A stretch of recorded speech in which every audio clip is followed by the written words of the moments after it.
بالکل اس وقت میں کھڑا ہوں سنگور شاہ میران ڈے میں، اور چترال کا یہ زرخیز خطہ ہے، اور اگر میرے کیمرے مین دکھا سکے تو میرے بیک گراؤنڈ میں زیتون کا ایک درخت ہے، اور جس کا ذکر قرآن پاک کی بھی آیا ہے کہ والتین والزیتون۔ ہمارے ساتھ سابقہ منیجر صاحب کھڑے ہیں، لال صاحب۔ منیجر صاحب بہت شکریہ۔ زیتون کیا کہیں گے اس کے بارے میں؟ یہ زیتون اصل میں تو ہم نے سنا ہے کہ یورپ میں ہوتا ہے، اسپین میں بہت زیادہ ہوتا ہے، تو یہ ترکی میں ہوتا ہے، لیکن کسی طرح یہ چترال میں بھی پہنچ چکا ہے۔ کوئی 6-7 سال ہو گیا یہ چترال میں بھی آیا ہے۔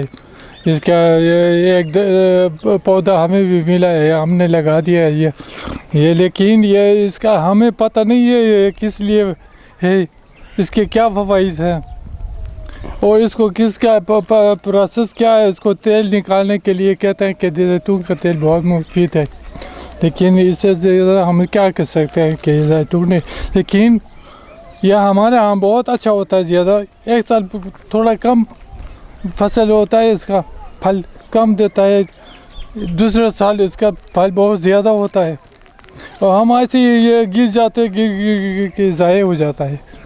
ابھی دیکھیں یہ پکا ہوا ہے۔ اچھا منیجر صاحب، آپ زمینداری بھی کرتے ہیں ریٹائرمنٹ کے بعد، آپ یہ بتائیں کہ جو چترال کی زمین ہے یہ زیتون کی فصل کے لیے، پودے کے لیے، درخت کے لیے کیسا ہے یہ زمین، یہ علاقہ؟ جس طرح آپ دیکھ رہے ہیں نا، یہ کیسا بڑھ رہا ہے، سالانہ بڑھ رہا ہے، اس کے حساب سے یہ موزون جگہ ہے۔ چترال زیتون کے لیے بہت ہی موزون، مجھے لگ رہا ہے کہ بہت موزون ہے یہ، کیونکہ یہ بڑھ رہا ہے، سالانہ بہت زیادہ بڑھ رہا ہے، اس لیے میں سمجھتا ہوں کہ یہ چترال یہ موزون جگہ ہے۔ تو منیجر صاحب، زیتون کا تیل سب سے قیمتی ترین تیل ہے دنیا میں، بدقسمتی سے آپ لوگ اس سے، آپ یہ دیکھو نیچے گر رہے، ضائع ہو رہے، آپ اس سے فائدہ نہیں لے سکتے، تو آپ کیا مطالبہ کریں گے سرکار سے کہ کیا ہونا چاہیے یہاں پہ؟ اس کے لیے پروسیسنگ مشین، کوئی مطلب تیل نکالنے کا کوئی ہونا چاہیے کہ آپ کو اس کو فائدہ پہنچے آپ سے؟ ہاں، سرکاری سرپرستی میں اگر کوئی نرسری لگا دے، اس میں پھل زیادہ ہوں، تو پھر اس کے لیے کوئی تیل نکالنے کی مشینری بھی آ جائے گی۔ ابھی کسی کے پاس ایک ہی درخت ہے، میرے پاس ایک ہی درخت ہے، میں اس کے لیے کیا مشینری لا سکتا ہوں کہ اس کا تیل نکال سکوں؟ لیکن یہ ہے نا کہ اس کا پتہ نہیں ہے کہ ہم کیسے اس کا تیل نکالیں گے، کیسے کھایا جاتا ہے، کس طرح ہے۔ محکمہ زراعت ہے نا، زراعت کا محکمہ کو چاہیے کہ وہ دیکھ کے تحقیق کرے، کہیں فصلوں پہ بیماری آتی ہے، اس کے کوئی تدارک ہونا چاہیے۔ لیکن زراعت ڈپارٹمنٹ جو ہے ایسا ہی ہے، پتہ نہیں ہے، یہ کبھی ہمارے پاس نہیں ہے۔ میں بھی زمیندار ہوں، چھوٹا موٹی زمینداری میں بھی کرتا ہوں، لیکن ان کا طرف سے کوئی وہ نہ ریسرچ ہے، نہ کوئی بیماری کا کوئی تدارک ہے۔ اس کے متعلق میں کیا کہہ سکتا ہوں؟ جو تو خرابی آ جاتی ہے، کبھی کبھی فصلوں پہ خرابی آ جاتا ہے، پھلوں پہ خرابی آ جاتی ہے، پھل بھی خراب ہو جاتے ہیں۔ ابھی ہمارے یہاں ادھر نشپاتی کے درخت ہے، وہ پھل دیے لیکن پکنے تک وہ سارے گڑ سڑ گیا، سب ختم ہو گیا۔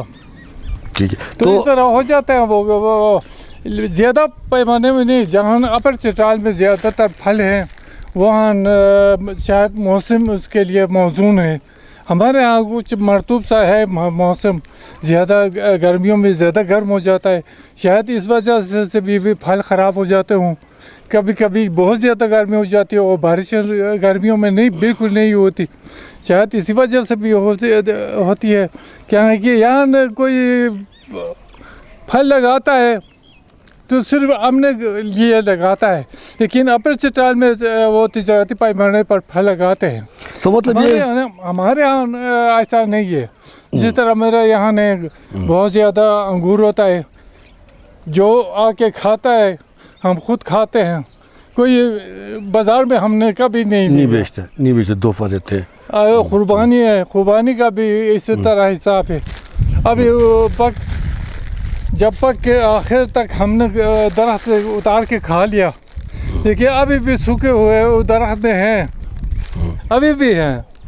تو اگر یہ سڑکیں بہتر ہو جائے چترال کی، تو یہ